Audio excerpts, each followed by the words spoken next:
Hey folks, one question I get a lot from people who are traveling for their photography is how to handle condensation. So today I'm going to tell you how I'm planning it for my upcoming trip.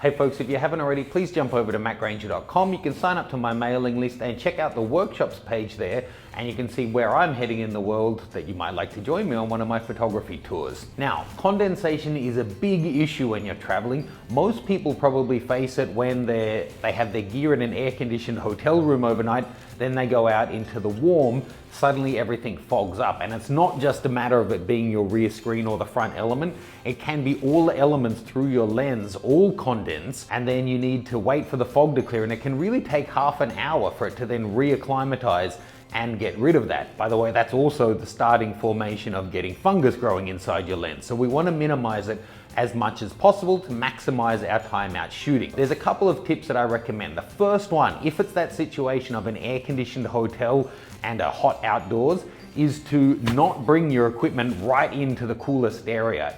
If it's somewhere safe and secure, keeping your gear locked up in like the trunk of your car is a really good option, although you want to make sure it's safe. Then it stays as close as possible to the outside temperature, whether that is hot or cold. If I'm, say, traveling in Southeast Asia, I'll normally leave my lenses actually in the bathroom and leave the bathroom window open if it's not somewhere with mosquitoes. So then the bathroom stays closer to outdoor temperature and the bedroom area stays air conditioned and nice so you can get some rest. In Mongolia that I'm heading off to this week, it's the opposite. We'll be in temperatures way below freezing outdoors, and as soon as we step inside, we're likely to get condensation as the gear quickly warms up, or vice versa as we go from the fireplace back out into the cold. So how do you handle that? Jiffy bags, or what do you call them? Hefty bags. These are the biggest ones you can get. I got 2.5 gallon size, and essentially you want to get your gear inside one of these before you step inside. So tip, you're driving back to the location, take your cards out, take your battery out, put them in your pocket. Then you put your gear inside one of these, get as much air as you can out. It doesn't have to be everything.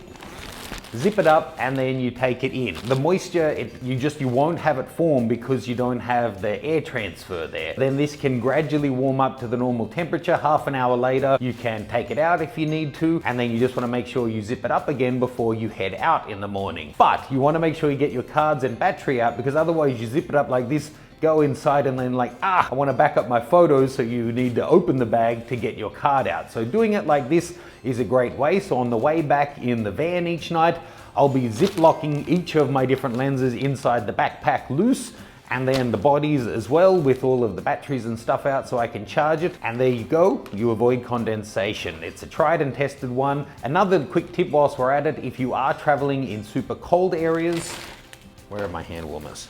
Take extra hand warmers so that you can keep them around your batteries in your jacket pocket to keep them warm whilst you're out shooting. That can be the pocket where you stick your hands as well, so then your hands and the batteries share from it. That way, when you go to shoot, you can put in a nice warm battery and get the best juice out of it. If they're freezing cold or below freezing, like Mongolia could be -30 Fahrenheit, you're going to get severely reduced capacity from your batteries. So I hope that quick tip is helpful for you guys. I really encourage you to get out and see the world, especially if you love photography, meeting different people, experiencing different lifestyles, seeing landscapes and animals completely different to what you have at home.